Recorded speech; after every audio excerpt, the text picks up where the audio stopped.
Hi, good evening. ఎలా ఉన్నారు? బాగున్నారా? బాగున్నారని అనుకుందాం. ఓకే, నేను ఈరోజు మీకు చెప్పబోయే వన్ టాపిక్ ఇస్ దేర్. అదే P2P cycle, procure to pay. అంటే మనం ఏదైతే ప్రొక్యూర్ చేసుకుంటామో దానికి పే చేయటం అనమాట. ఏదైతే తీసుకొస్తామో, పర్చేజ్ చేస్తామో దానికి పే చేయటం. అసలు ఇదేంటి? ఇది SAP FICOలోనూ MMలోనూ ఒక పార్ట్ అనమాట. ఇది లేనిది ఇది లేకుండా ఏం జరగదు అనమాట. ఈ P2P సైకిల్ ఎలాంటిదో OTP cycle, order to pay కూడా ఉంటుంది. అది కూడా లేనిదే ఏ బిజినెస్ ఆర్గనైజేషన్ రన్ అవ్వదు. P2P లేనిది కూడా ఏ బిజినెస్ ఆర్గనైజేషన్ రన్ అవ్వదు. ఎందుకంటే పర్చేజ్ చేయాలి, పే చేయాలి. ఆర్గనైజేషన్లో కూడా OTP అంటే ఆర్డర్ చేయాలి, సేల్ చేయాలి. OTP సైకిల్ అదైతే ఉంటుంది. ఈరోజైతే P2P సైకిల్ చెప్తా. అంటే బ్రీఫ్ డిస్క్రిప్షన్ ఇస్తాను, డెప్త్గా అయితే చెప్పను. జస్ట్ లైట్గా అవుట్లైన్ చేసి వెళ్ళిపోతా. టీ కోడ్స్ ఏంటి SAPలో ఎలా వాడాలి, మీకు ఆల్రెడీ SAP నేర్చుకునే వాళ్ళకి ఇది ఈజీగా ఉంటుంది. అది చెప్పేసి వెళ్ళిపోతా. ఓకే, చూడండి. P2P cycle. P2P is the required when we need to purchase material or services from an external vendor for our company. This process includes all the business tasks starting from a purchase requisition PR and finishing with a payment to the vendor. అంటే purchase requisition నుంచి payment వరకు ఎలా process అవుతుందో అదొక cycle అనమాట. 1 by 1 step by step cycle అదే ఇక్కడ అనమాట. ఓకే, మీకు ఓకే చూడండి. P2P సైకిల్ ఎలా ఉందో చూడండి ఒకసారి. P2P సైకిల్ అంటే చూడండి. అసలు మనకి P2P సైకిలే ఫస్ట్ అనేది. మన ఇంట్లోకి ఏదైనా సరుకులు అవసరం అనుకోండి. సపోజ్ మన ఇంట్లో రైస్ బ్యాగు, ఒక నూనె డబ్బా, ఉప్పు, కారం, ఇలాంటి డీటెయిల్స్ కావాలి కదా. అదే మనకి ఏదైతే ఇంట్లో ఏమో అవసరం ఉన్నాయి, గూడ్స్ ఉంటుందో, అవసరాలు ఉంటాయో వాటిని మనం ప్లాన్గా చేసుకొని ఇది కావాలనుకుని షాప్ దగ్గరికి వెళ్ళి కొనుక్కుంటాం కదా. ఒక ఏదైనా ఆర్గనైజేషన్ కూడా అంతే. సపోజ్ ఒక వాసవి హాస్పిటల్ ఉంది. దానికి ఏమవుతుందంటే ఒక 20 ఆక్సిజన్ సిలిండర్స్ కావాలి, ఒక 25 బెడ్స్ కావాలనుకున్నాం. అంటే 20 ఆక్సిజన్ సిలిండర్స్, 20 ఆక్సిజన్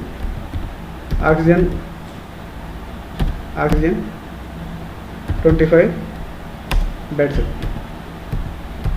కదా. 25 ఆక్సిజన్, 25 బెడ్స్ కావాలి. ఎవరికి కావాలి?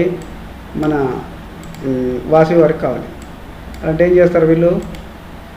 అంటే వీళ్ళకి ఈ రిక్వైర్మెంట్ ఉంది. వీళ్ళు ఏం చేస్తారంటే డిటర్మినేషన్ చేస్తారు. ఒక management of the head of the management or accounting management anybody decide చేస్తారు.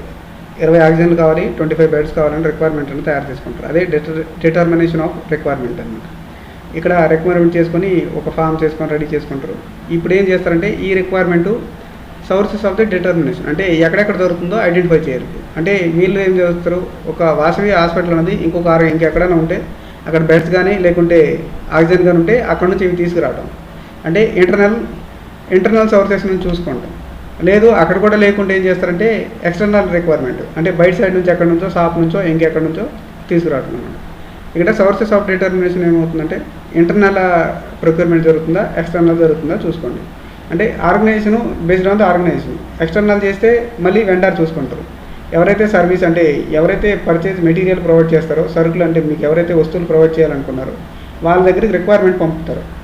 ఓకే, మీ రిక్వైర్మెంట్ ఏంటి, ఏ ప్రైస్లో సేల్ చేస్తారో మేము ఎంత కొనుక్కుంటాం అంతే రిక్వైర్మెంట్ అనమాట. సోర్సెస్ ఆఫ్ ది డిటర్మినేషన్ తర్వాత ఏముంది? ఫస్ట్ రిక్వైర్మెంటు, తర్వాత సోర్సెస్ ఆఫ్ డిటర్మినేషను అంటే ఎక్కడెక్కడ దొరుకుతుందో సరుకులు. ఎక్స్టర్నల్ అయితే ఎక్స్టర్నల్, ఇంటర్నల్ అయితే internal. Sources of the determination ఈ రెండు వాటికి ఏం ఎంట్రీస్ ఉండవు. వెండర్ సెలక్షన్ కూడా ఎలాంటి ఎంట్రీస్ ఉండదు. చూడండి, వెండర్ సెలక్షన్ అంటే ఇప్పుడు మనకైతే ఎవరైతే చీప్గా ఇస్తే వాళ్ళ దగ్గర తీసుకుంటాం, లేదంటే బ్రాండ్ కావాలనుకుంటే బ్రాండ్ని కొనుక్కుంటాం అనమాట. అది వెండర్ సెలక్షన్ అనమాట. సపోజ్ మనకి మంచి బ్రాండ్ కావాలంటే మంచిది కొనుక్కుంటాం.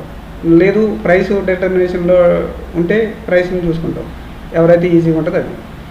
ఇక్కడ సారీ 1 minute ఇక్కడ చూడండి.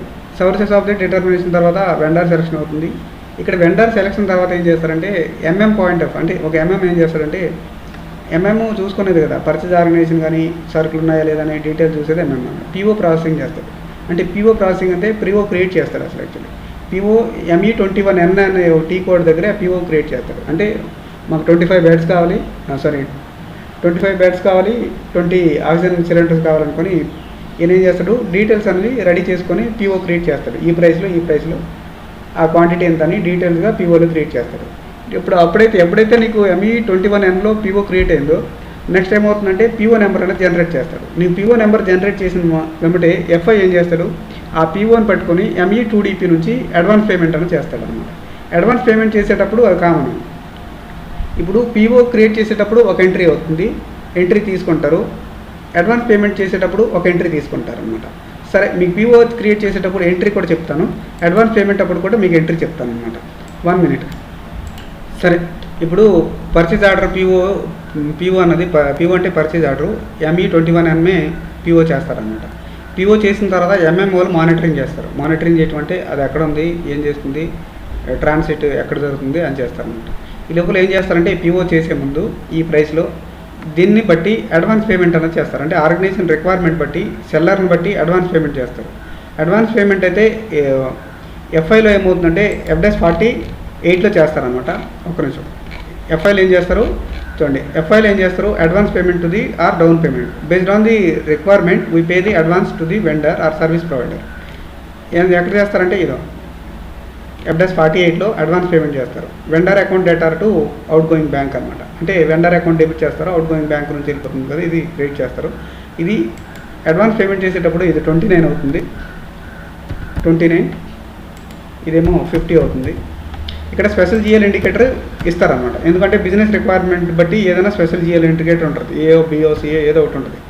ఓకే, ఇది based on the company requirement we can use the special GL indicator. అంటే డౌన్ పేమెంట్ అనమాట, అది అడ్వాన్స్ పేమెంట్ అంటారు. ఓకేనా, ఇది చేస్తారనమాట.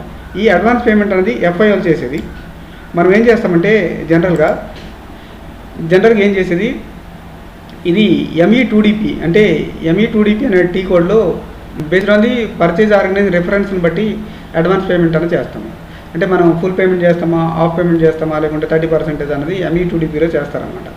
Based on the purchase requirement. Purchase order create చేస్తాడు దాన్ని పట్టుకొని ఆ రెఫరెన్స్ని పట్టుకొని మనము ME2DPలో అడ్వాన్స్ పేమెంట్ చేస్తాం. అక్కడ అడ్వాన్స్ పేమెంట్ చేస్తే ఈ FDAS48 అవసరం అన్నది ఉండదు. రైట్, మీకు అర్థమైంది అనుకుంటా.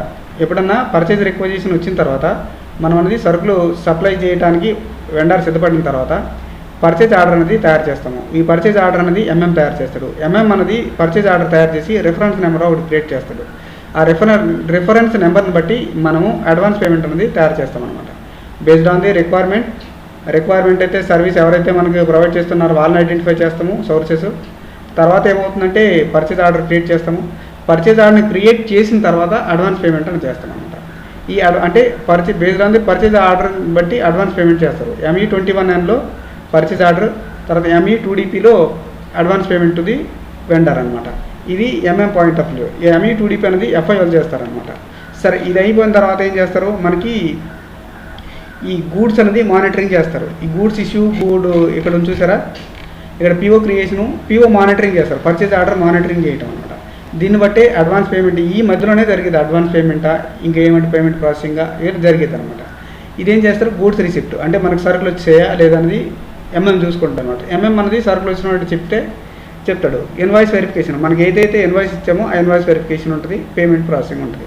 ఇక్కడ బిజినెస్ రిక్వైర్మెంట్ ఎలా ఉంటుందంటే first PO based on the పీఓని బట్టి అడ్వాన్స్ పేమెంట్ అనేది చేస్తారు. ఒక్కొక్కసారి ఏం చేస్తారంటే గూడ్స్ డెలివరీ అయిన తర్వాత అడ్వాన్స్ పేమెంట్ చేస్తారు. ఒక్కొక్కసారి ఏం చేస్తారంటే పీఓని బట్టి అడ్వాన్స్ పేమెంట్ ME2DPలో చేస్తారనమాట. ME2DPలో చేసిన తర్వాత గూడ్స్ అనేది సరుకులు అనేవి వచ్చేస్తాయి కదా. సరుకు వచ్చిన తర్వాత ఏ ప్లాంట్కి అయితే రీచ్ అవుతున్నాయో లేదంటే ఏ పర్చేజ్ ఆర్గనైజేషన్కి అయితే ఎక్కడైతే రీచ్ అవుతుందో రిసీవింగ్ పాయింట్ ఉంటుంది. ఆ రిసీవింగ్ పాయింట్ నుంచి ఇన్ఫర్మేషన్ వచ్చిన తర్వాత ఇన్వాయిస్ వెరిఫికేషన్ చేస్తారు. అంటే ఎక్కడెక్కడ నుంచి వచ్చిందన్నది మనం తీసుకున్న కొటేషన్కి వాళ్ళు ఇచ్చేదానికి సరిపోతుందా లేదని ఇన్వాయిస్ వెరిఫికేషన్ చేస్తారన్నమాట. ఇన్వాయిస్ వెరిఫికేషన్ తర్వాత కొన్నిసార్లు పేమెంట్ చేయాల్సి ఉంటుంది. అది అడ్వాన్స్ పేమెంటా, ఫుల్ పేమెంటా, హాఫ్ పేమెంటా అని దాన్ని బట్టి ఉంటుంది. సపోజ్ ఈ P1 బట్టే కొన్నిసార్లు అడ్వాన్స్ పేమెంట్ చేస్తారు. అది ME2DP అనమాట. ME2DPలో price of the based on the requirement of the price and vendor decide చేసింది వీళ్ళు కొనడానికి అగ్రిమెంట్ అయిన ప్రైస్ని బట్టి అడ్వాన్స్ పేమెంట్ అని చేస్తారు. అడ్వాన్స్ పేమెంట్ అనేది చెప్పాను కదా, అయితే సైడ్ నుంచి చేసేది ME2DP, అది కూడా FI చేస్తాడు. మనం FI వాళ్ళు చేస్తే FDAS48 అనమాట. ఇక్కడ ఎంట్రీ అనేది సేమ్ పడుతుంది, ఎంట్రీ అయితే తేడా ఉంటుంది.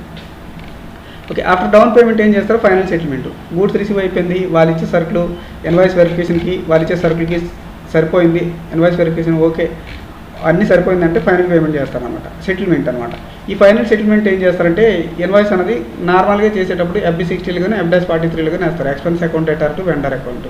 ఇక్కడ ఇదేమవుతుందంటే 40 అకౌంట్ 40 అవుతుంది, వెండర్ ఏమో 31 అవుతుంది, 31 అవుతుంది, ఇక్కడ వెండర్ 31 అవుతుంది. అంటే ఇప్పుడు ఇంతకుముందు మనం అడ్వాన్స్ పేమెంట్ చేసి ఉంటాం కదా, F-44లో అడ్వాన్స్ అనేది ట్రాన్స్ఫర్ చేస్తాం, ట్రాన్స్ఫర్ డౌన్ పేమెంట్ చేస్తామన్నమాట. అంటే వాళ్ళ రిక్వైర్మెంట్ని బట్టి సమ్ ఆఫ్ అమౌంట్ ట్రాన్స్ఫర్ చేసేస్తే రిమైనింగ్ అమౌంట్ అనేది పేమెంట్ చేస్తామన్నమాట. ఇక్కడ ME2DP అనేది పర్చేజ్ ఆర్డర్ క్రియేషన్ కోసం ME2DP down payment agrees the purchase order అనమాట. Okay, thank you for watching.